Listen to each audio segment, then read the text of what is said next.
세계적으로 인구 고령화 속도가 빨라지면서 치매 발병률도 매년 늘고 있는데요. 국내 연구진이 치매 유발 독성 물질의 고감도 촬영 기술을 세계에서 처음으로 개발했습니다.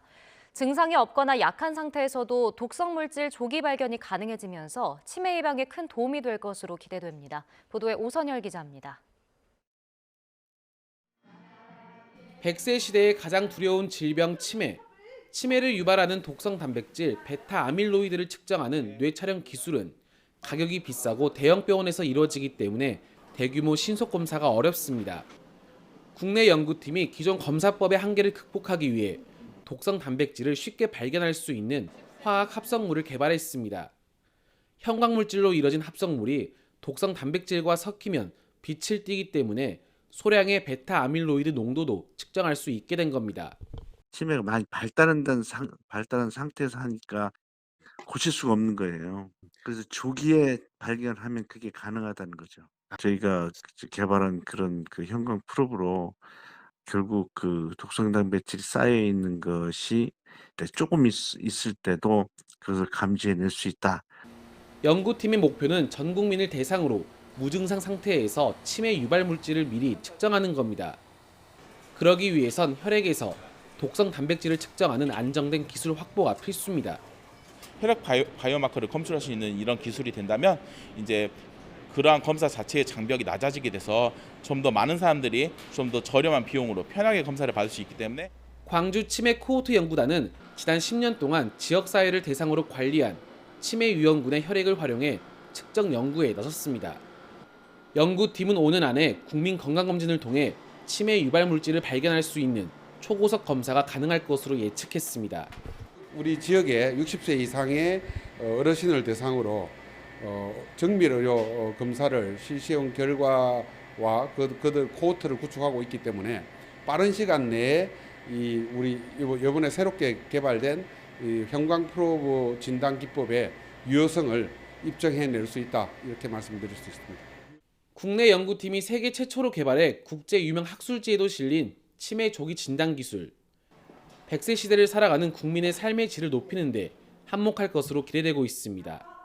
YTN 노세리입니다. 정확한 양을 일정한 속도로 주입해야 하는 항암제나 마약성 진통제 같은 약물 주입 펌프를 사용해야 하는데요. 실제 체내에 들어가는 약물의 속도는 알 수 없다는 단점이 있습니다. 그런데 국내 연구진이 실시간 약물 주입 속도는 물론 튜브 내 공기 방울 유무도 동시에 측정할 수 있는 기술을 개발해 의료 사고의 가능성을 크게 줄일 수 있을 걸로 기대됩니다. 양회영 기자입니다. 수술 후 환자들이 맞는 마약성 진통제나 항암제는 주입량과 속도에 주의해야 하는 의약품입니다. 시간당 1에서 2ml, 분당 한 방울도 안 되는 아주 느린 속도로 천천히 주입하게 되는데 이때 이용하는 것이 약물 주입 펌프입니다.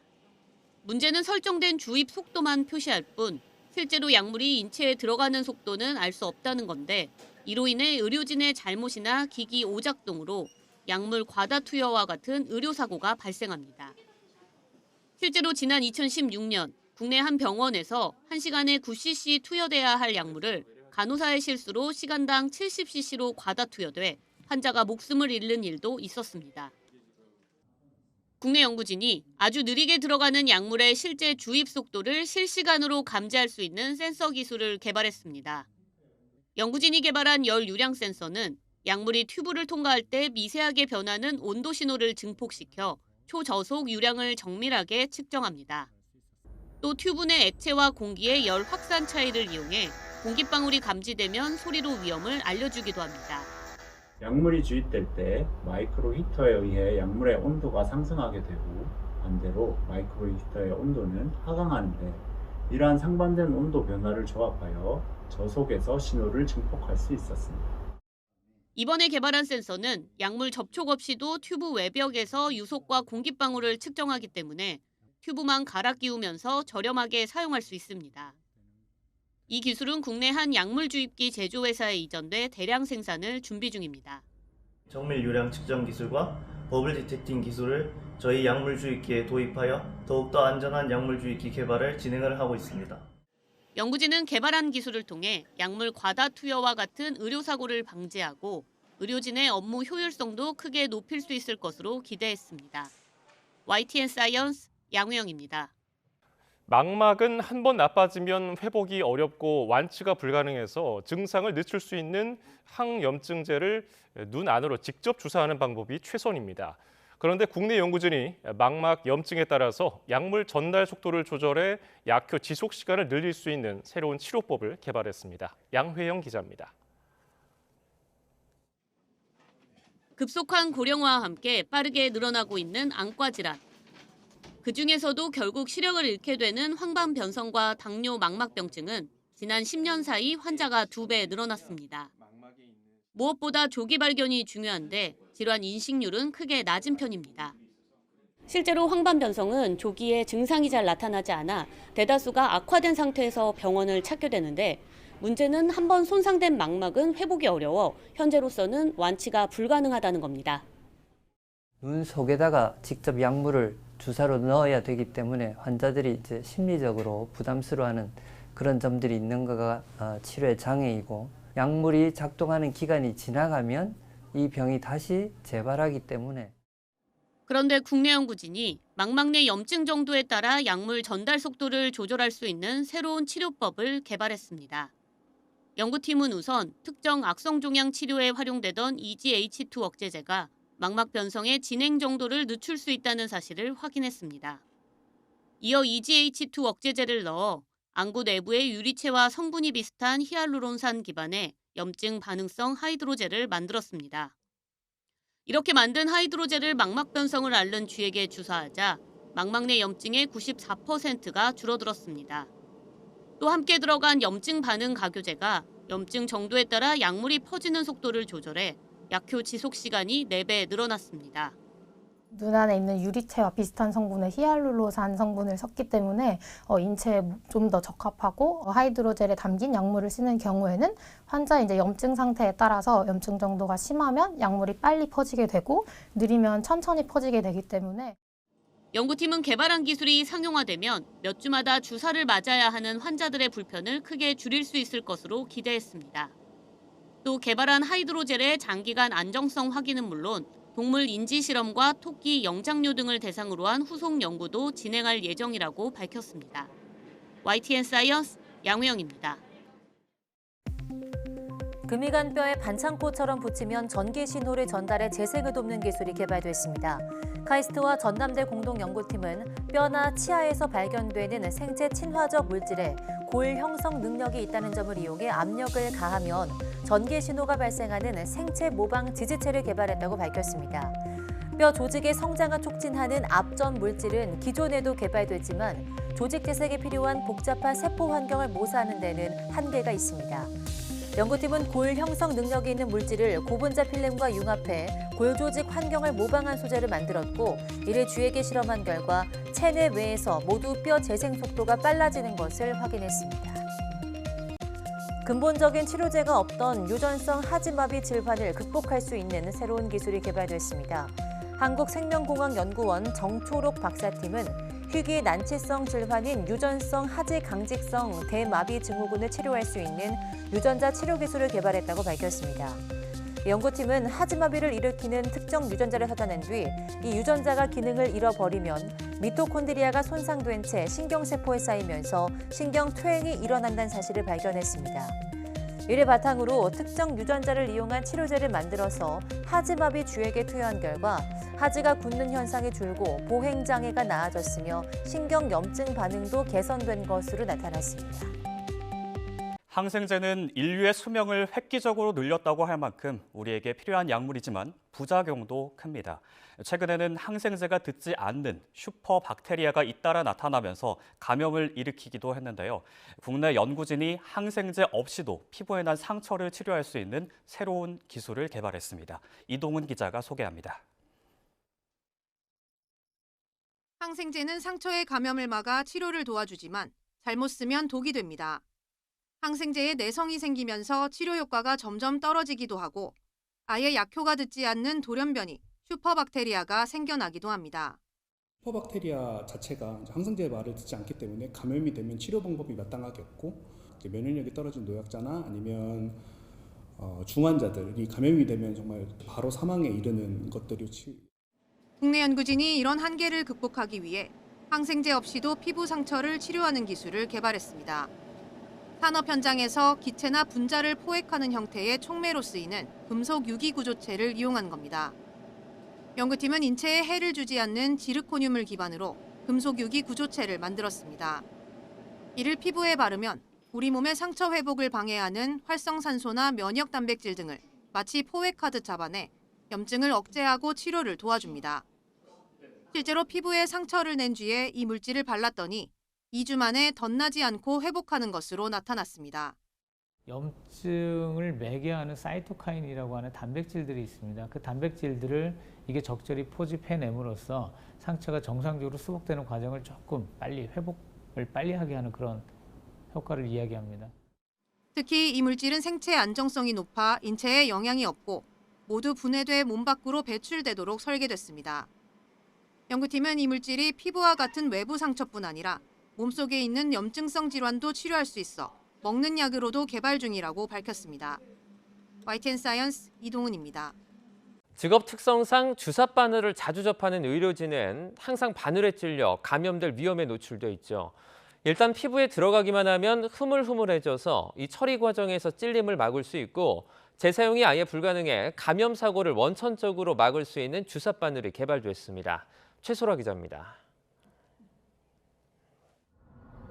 뾰족한 주사 바늘을 돼지고기에 찔러 넣습니다. 잠시 후 뽑아낸 바늘은 마치 고무처럼 부드러워졌습니다. 주사 바늘을 의료용 링거에 연결해 봤습니다. 체온과 비슷한 37도의 물에 바늘을 담갔더니 링거액이 일정한 속도로 흘러나옵니다. 잠시 뒤 꺼낸 바늘은 물렁물렁해졌지만 변형되거나 주사액이 샜는 적은 없습니다. 체온과 비슷한 온도에서 1분간 사용한 바늘입니다. 상온에 꺼낸 지 1시간이 넘게 지났는데도 여전히 흐물흐물해서 이렇게 찔림 위험이 전혀 없습니다. 바늘의 신비한 물성은 고분자로 코팅된 갈륨 덕분입니다. 실온에서 딱딱한 고체인 대부분 금속과 달리 29.8도만 넘어도 액체가 돼버려 물렁물렁해지는 겁니다. So what happens in supercooling is that gallium becomes microdroplets and it's hard to be frozen again.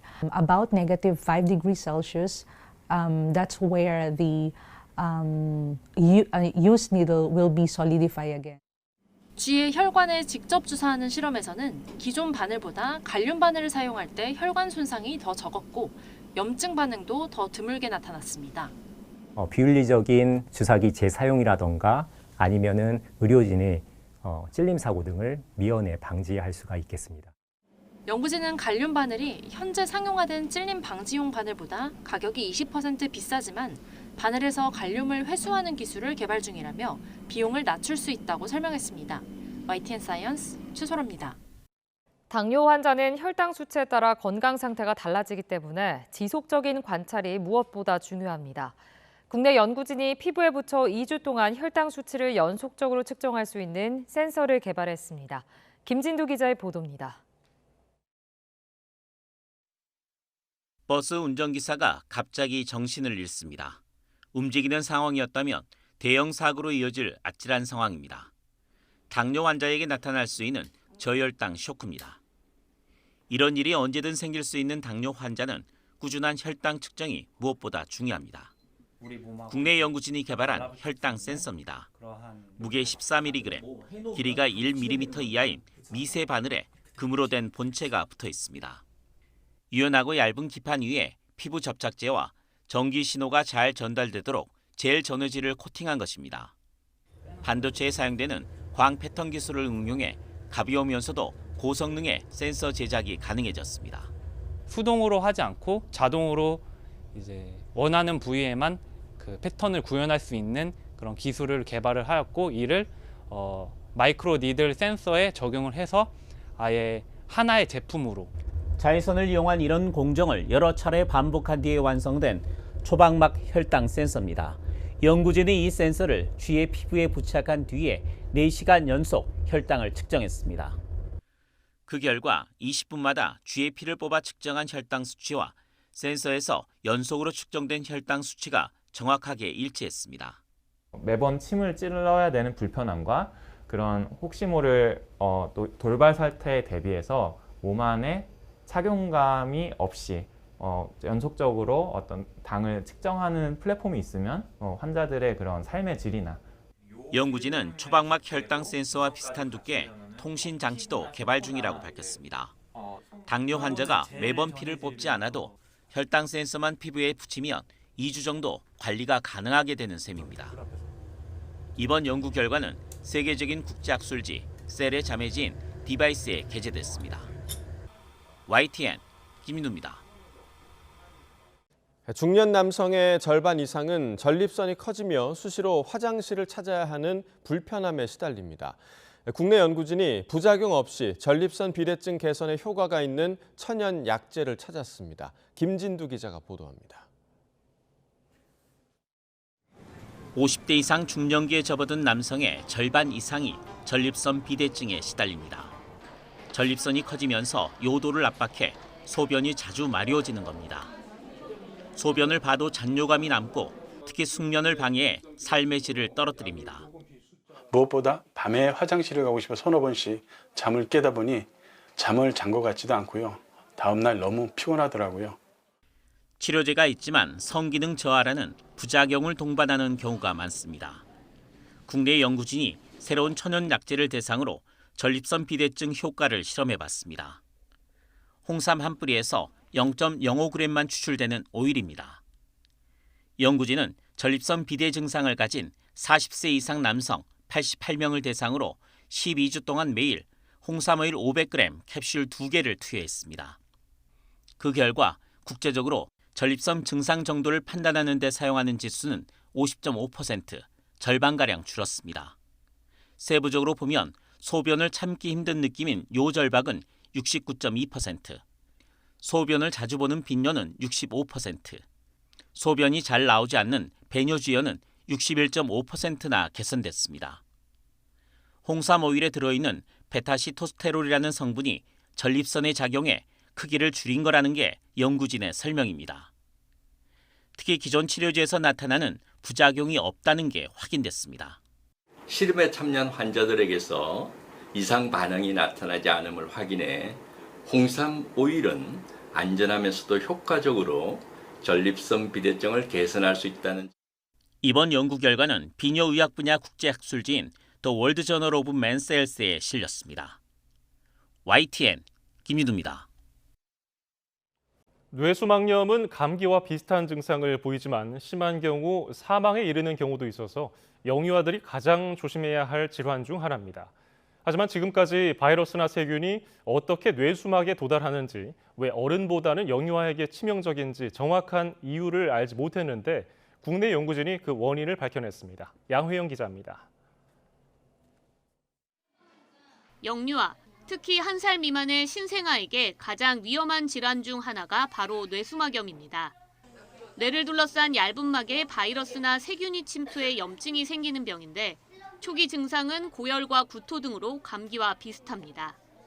치료 시기를 놓치면 사망에 이를 수 있고 생존하더라도 15% 정도에게는 후유증이 남는데 문제는 왜 어른보다 영유아에게 뇌수막염이 치명적인지 정확한 이유가 밝혀진 바 없다는 겁니다. 그런데 국내 연구진이 미성숙한 뇌수막의 면역 장벽으로 인해 영유아가 뇌수막염에 더 취약하다는 사실을 새롭게 밝혀냈습니다. 뇌 전반을 감싸고 있는 뇌수막은 크게 3개로 나뉘는데 연구진은 이 중 가장 바깥 부분인 경막, 특히 정동맥 혈관이 뇌수막염 바이러스의 이동 경로임을 찾아냈습니다. 생쥐 모델을 이용해 영유아와 성인의 뇌수막염 감염 차이를 분석한 결과 새끼 생쥐에서 뇌수막염 바이러스가 경막의 정맥동 혈관으로부터 퍼져나가는 것을 확인했습니다. 구조적인 장벽을 탄탄하게 이루어서 물질 자체의 이동을 막는 역할을 한다라고 생각을 해왔는데요. 실제로 그런 구조적인 장벽들 역할보다는 경막에 존재하는 면역세포들이 중요하다라는 결론에 도달하게 되었고, 연구진은 또 바이러스의 뇌 침입을 막는 장벽 역할을 하는 특정 세포를 찾아냈습니다. 어른 생쥐는 경막 대식세포 중 정맥동 혈관 주변에만 밀집돼 있는 특정 대식세포가 감염을 차단해 성숙한 면역 장벽을 만들지만 새끼 생쥐는 이 대식세포가 적어 감염에 취약했습니다. 대식세포들이 내는 항염증 물질들이 제대로 형성되지 않았기 때문에 쉽게 세균이나 바이러스들이 뚫고 중추신경계나 뇌수막까지 들어와서 감염을 일으킨다라는 사실을 새로이 밝혀내게 되었고요. 연구진은 이번 결과를 바탕으로 경막 면역 장벽을 견고하게 하거나 보강할 방법에 대한 후속 연구를 이어갈 계획입니다. 이번 연구 결과는 국제학술지 사이언스 면역학 표지 논문으로 실렸습니다. YTN 사이언스 양우영입니다.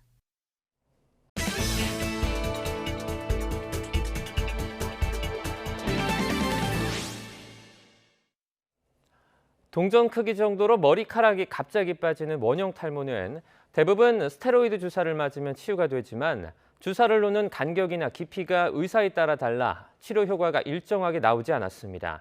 그런데 국내 연구진이 녹는 바늘인 마이크로 니들 방식으로 두피 속에 고르게 직접 약물을 넣을 수 있는 새로운 원형 탈모 치료제를 개발했습니다. 양회영 기자가 취재했습니다. 500원짜리 동전 정도의 크기로 머리카락이 갑자기 빠지는 원형 탈모. 스트레스가 주요 원인으로 꼽히는데 자연적으로 치유되기도 하지만 재발되는 경우도 많아 치료가 어려운 편입니다. 증상이 심하면 주사제 형태로 치료가 진행되는데 문제는 환자의 원형 탈모 부위에 적절한 깊이와 간격으로 약을 주입하는 게 의사에 따라 달라진다는 점입니다. 500원 정도 동전 크기 같으면 적어도 4번, 5번 정도를 주사를 해야 되니까 그게 좀 통증이 있죠. 그 외에 그게 다발성 있는 경우는 좀 더 많은 범위를, 많은 곳을 주사를 해야 되니까 환자들 좀 힘들어합니다. 그런데 국내 연구진이 주사가 아닌 녹는 바늘인 마이크로 니들 형태로 치료액을 두피 깊은 곳까지 전달할 수 있는 원형 탈모 치료제를 개발했습니다. 핵심은 마이크로 니들을 고체 상태로 적정한 깊이의 두피에 찔러 넣는 것. 자체 개발한 장치로 도장을 찍듯이 마이크로 니들만 피부 안에 넣어주고 빠지는 방식입니다. 이때 마이크로 니들의 모양 또한 연구진의 핵심 기술입니다. 화장품에 주로 쓰이는 기존 원뿔 모양과 달리 촛불 모양을 본떠 만들었는데 더 많은 양의 약물을 깊게 넣을 수 있는 특징을 가졌습니다. 동전 크기의 판의 마이크로 니들은 61개로 2mg의 약물을 한 번에 넣을 수 있습니다. 연구진이 스트레스를 줘 원형 탈모를 유발한 쥐로 실험해본 결과 같은 약물을 크림으로 바르거나 주사로 맞을 때보다 마이크로 니들을 이용했을 때 더 고르게 털이 많이 자란 것을 확인했습니다. 그렇기 때문에 캔들릿처럼 생겼을 경우에는 좀 더 깊은 곳에 많은 양을 전달할 수 있고 이런 것들이 이번 탈모 치료, 모낭세포처럼 깊숙한 곳을 조금 더 목표로 할 때에는 더 적합한 기술이다라고 말씀드릴 수 있습니다. 연구진은 이번에 개발한 기술을 원형 탈모 이외에 남성형 탈모는 물론 아토피나 건선 등 다양한 피부 질환 치료에 적용할 계획이라고 밝혔습니다. YTN 사이언스 양우영입니다. 네, 세상엔 탈모인 사람과 탈모 예정인 사람만 있다. 탈모 인구 1000만 시대라는데 이 연구가 희망이 될 수 있을까요? 뉴스라이더는 궁금하면 꼭 합니다. 머리카락 성장 유도 방법을 찾았다는 연구 결과를 발표해서 화제가 된 연구진 직접 모셨습니다. 권호상 서울대병원 피부과 교수 나와 계십니다. 어서 오십시오. 네, 안녕하십니까. 예. 저희 제작진이 역대급으로 최고의 관심을 보였던 주제이기도 합니다. 네. 탈모에 관심이 있는 분들 정말 많으세요. 우선 저희가 그 탈모란 무엇인가에 대해서부터 정의를 좀 해야 될 것 같아요. 근데 머리카락이라는 게 빠지고 나고 이게 보통인 거잖아요. 탈모의 기준이라는 게 있습니까? 예, 탈모는 우리 한국 사람들은 평균적으로 모발 개수가 한 10만 개 정도 됩니다. 예. 10만 개 중에서 한 9만 개 정도, 90%가 이제 자라고 있고 성장기고 한 1만 개 정도가 쉬고 있는 상태입니다. 그래서 그 1만 개 중에 1%, 그러니까 하루에 한 100개 정도가 탈락하고 예. 새로운 모낭이 이제 성장기 들어오게 되는 거죠. 그래서 예. 하루에 한 100개 이상이 빠지게 되면 탈모가 된다 이렇게 이야기를 하고 있고 가장 많은 탈모증은 안드로겐 유전성 탈모증입니다. 그래서 흔히 이야기하는 남성형 탈모하고 여성형 탈모를 이야기하는데 예. 그게 이제 탈모증 전체의 한 90% 정도를 차지하고 있고 그 남성형 탈모 기준은 해밀턴 노르드 기준이라고 따로 있고요.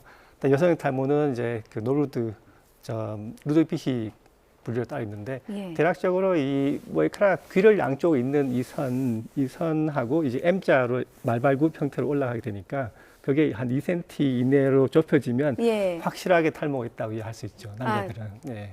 어려운 용어가 많이 나와서 정리를 네. 하면 네. 남성형 탈모와 여성형 탈모가 있는데 네, 여기 그렇습니다. 그 주변 머리라고 하죠. 이쪽 머리. 그 M자로 이렇게 M자. 올라가게 되는데 네. 남자들이 M자 올라가게 되는데 예. 요 M자로 올라가는 요 깊이 파고드는 게 예. 귀를 잇는 선보다 한 2cm 이내로 아. 좁혀지면 쑥 예. 올라가게 되면 확실하게 탈모가 있다고 이해할 수 있습니다. 기준이 2cm 예, 2cm 거든요. 정도 되겠습니다. 예. 그럼 탈모는 한 번 시작되면 돌이킬 수 없는 건가요? 탈모 자체가 나이가 드는 현상이기 때문에 그렇죠. 우리가 태어난 다음에 일생을 계속 나이가 들잖아요, 그죠? 예. 그래서 이거를 다시 젊어질 수 없기 때문에 탈모 자체는 결국은 이제 나이가 드는 현상이고 한번 시작하게 되면 계속 진행하게 되는데 우리가 기본적으로 일찍부터 관리를 하게 되면 예. 굉장히 이제 일찍부터 관리를 하게 되면 60대가 돼도 굉장히 젊어 보이시는 분들 계시잖아요. 그거는 일찍부터 관리를 시작했기 때문에 젊으신 거라서 가능하면 조기에부터 시작을 하시면 잘 유지하실 수 있으신 거죠. 아, 그러니까 일찍 발견하면 발견할수록 탈모를 늦출 수 있다는 그렇습니다. 말씀이신 예, 거죠? 잘 유지할 수 있는 거죠. 예. 그러면 실제로 병원에 가지 않고 네. 내가 탈모가 의심이 된다. 네. 뭐 아까 그 1% 말씀하셔서 네. 하루에 한 머리카락이 한 100개 100가닥 정도. 정도가 네, 빠지는 네. 것 같다 싶으면 바로 병원으로 가는 게 좋은 겁니까? 가능하면 일찍 오시는 게 좋죠. 가능하면 예, 일찍 가는 게 네. 치료를 빨리 받는 게 좋겠네요. 네, 예. 그 아까 그 탈모가 이제 주로 나이가 들어서 그러니까 노화가 원인이라는 네. 말씀해 주셨고 네. 남성형 탈모와 여성형 탈모가 있다고 했는데 이건 유전적인 요인인 건가요? 그게 가장 크죠. 예, 가장 성별로도. 크고. 네, 그렇습니다. 그래서 탈모는 왜 생기느냐 이렇게 하면 세 가지 원인이라고 예, 하거든요. 예. 가장 중요한 게 이제 가족력, 타고나는 것이죠. 그거는 이제 이 부모님을 바꿀 수 없는 거기 때문에 타고나는 것이고, 두 번째는 결국 나이가 드는 현상입니다. 예. 나이가 드는 현상이고, 세 번째는 이제 남성 호르몬이 여러 종류가 있습니다. 네. 종류가 있고, 테스토스테론이라는 게 있고, DHS라는 것도 있고, 다이하이드로 테스토스테론이 있는데 이제 탈모를 유발하는 거는 DHT, 다이하이드로 테스토스테론이라는 게 이제 탈모를 유발합니다. 그래서 그거를 우리가 조절을 하게 되는 거죠. 예. 그래서 우리가 타고난 거는 바꿀 수가 없고 나이가 드는 걸 바꿀 수 없기 때문에 네. 유일하게 조절할 수 있는 거는 이제 DHT라고 하는 남성 호르몬의 양을 조절할 수 있습니다. 그렇게 함으로써 유지를 잘 할 수 있는 거죠. 그럼 보통 탈모 치료를 받는다고 하시는 분들은 이 호르몬과 관련된 그 약물 치료나 뭐 다른 치료를 받으시는 건가요?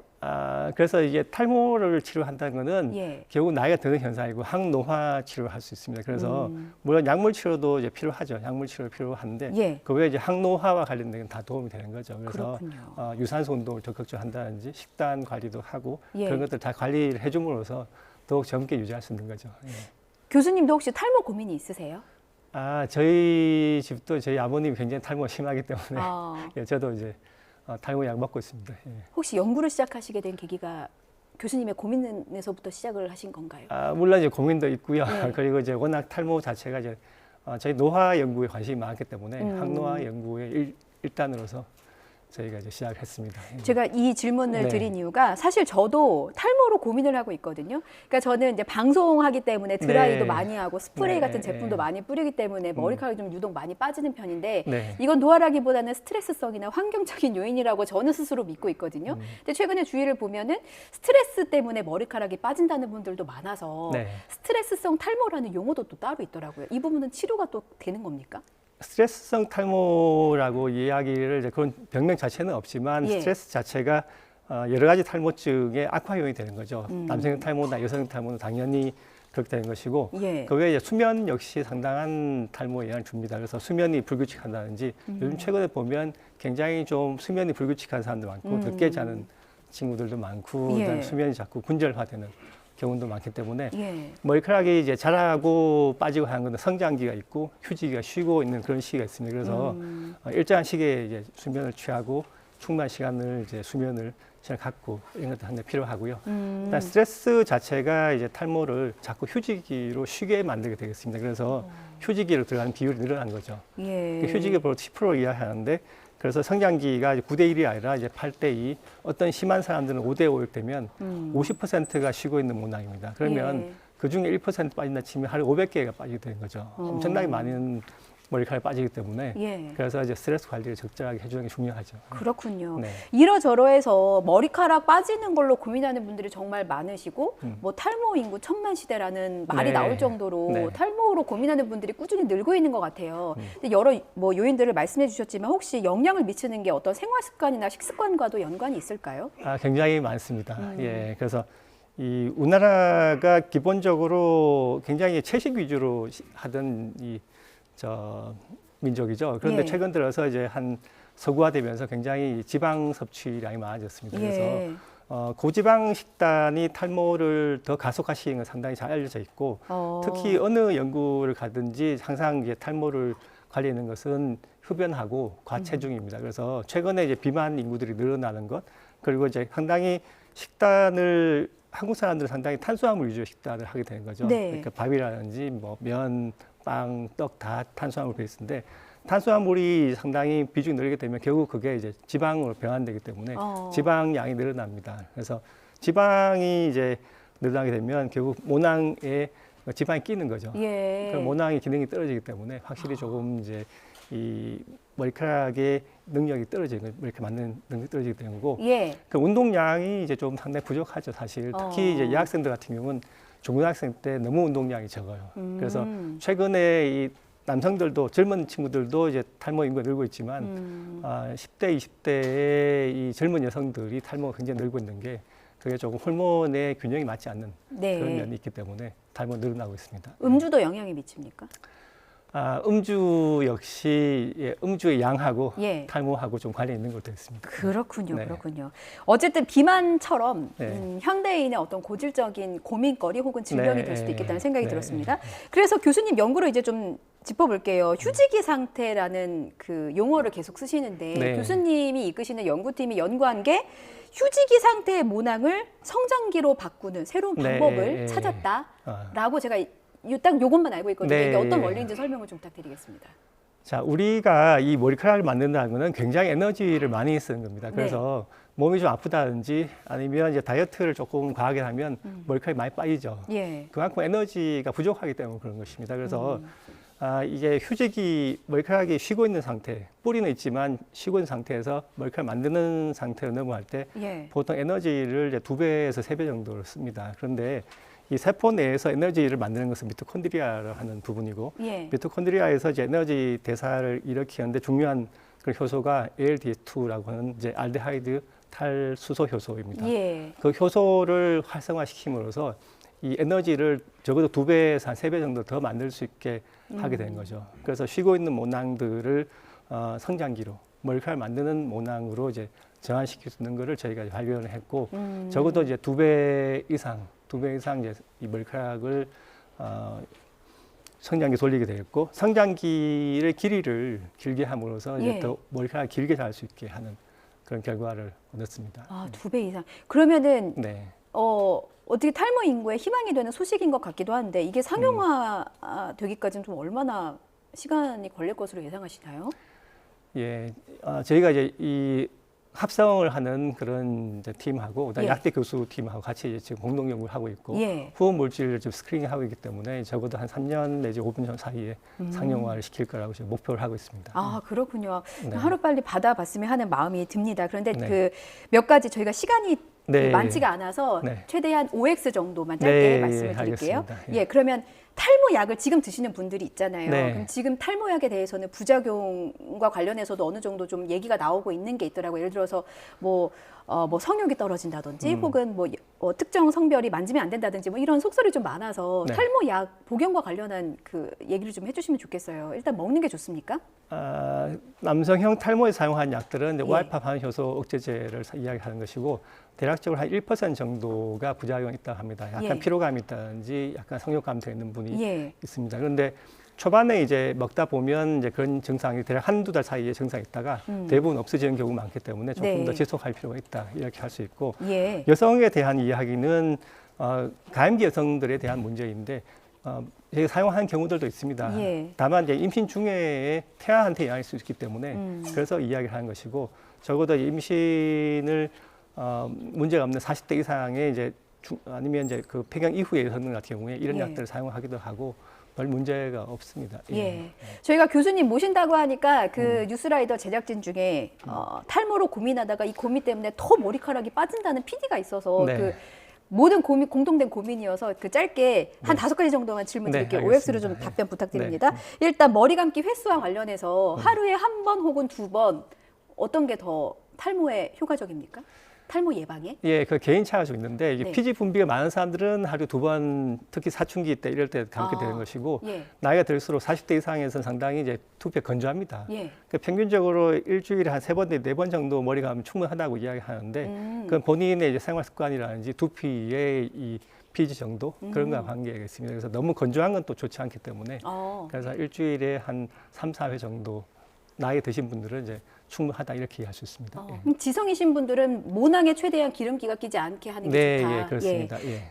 온도와 관련해서 찬물, 네. 뭐 미지근한 물, 따뜻한 네. 물 뭐 있는데 어떤 온도로 하는 게 좋습니까? 그 찬물로 머리 감게 되면 모낭을 자극하는 효과는 확실히 있고요. 그런데 다만 이제 찬물로 머리 감게 되면 피지를 청결하게 하기 중요한데 그만큼 조금 머리에 이제 피지라든지 기름기를 제거하는 데는 조금 예. 떨어지기 때문에 미지근한 물 정도로 하는 게 좋다고 이야기를 보통 권고를 하고 있습니다. 한 모낭에서 평생 나올 수 있는 그 머리카락 개수가 정해져 있다는 설도 있어서요. 예, 그건 뽑지 정해져 않고- 있습니다. 예. 아, 그러면 뽑지 않고 자르는 게 맞는 건가요? 맞습니다. 예, 예, 예. 아, 그렇군요. 예. 마지막으로 뭐 네. 탈모 예방 샴푸, 뭐 트리트먼트 이런 제품들이 있는데 이런 제품들 네. 쓰는 게 도움이 됩니까? 아, 그런 효과는 세포 수준에서 있기 때문에 예. 실제로 그런 성분들이 자 우리가 머리 감는 것을 해보면 네. 이제 거품 낸 다음에 바로 씻어내지 않습니까? 네. 아무리 유효한 좋은 성분이라 하더라도 그게 다 씻겨 나갑니다. 그래서 안성보다 확실히 좋긴 한데 예. 그게 약만큼 효과 있지는 않기 때문에 보여적으로 사용하는 정도로 충분할 거라고 생각합니다. 예, 그리고 끝까지 이제 잘 네. 헹구는 것도 중요할 것 네, 같고요. 그렇습니다. 검은 콩, 검은 깨 먹는 거 효과 좋습니까? 아, 검은 콩이나 검은 깨에 이제 항산화 성분이 굉장히 많거든요. 네. 안토시아닌이라는 성분이 많기 때문에 네. 기본적으로 항산화 성분이 많은 그런 이제 항노 관련된 것들은 예. 이제 그리고 이제 균형 잡힌 식단을 하는 것은 좋다고 이야기를 권장하고 있습니다. 예, 골고루 영양가 있게 채식 위주로 좀 잘 챙겨 드시면 머리카락 네, 탈모 예, 예방에도 도움이 예. 될 것 같습니다. 교수님 연구 결과도 잘 들었고 연구 좀 수월히 진행이 돼서 저희가 상용화까지 또 기다리고 좋은 소식 또 네. 저희가 뉴스라이더에서 전해드리도록 할게요. 네, 감사합니다. 네, 여기까지 듣겠습니다. 권호상 서울대 병원 피부과 교수였습니다. 잘 들었습니다. 네, 감사합니다. 예.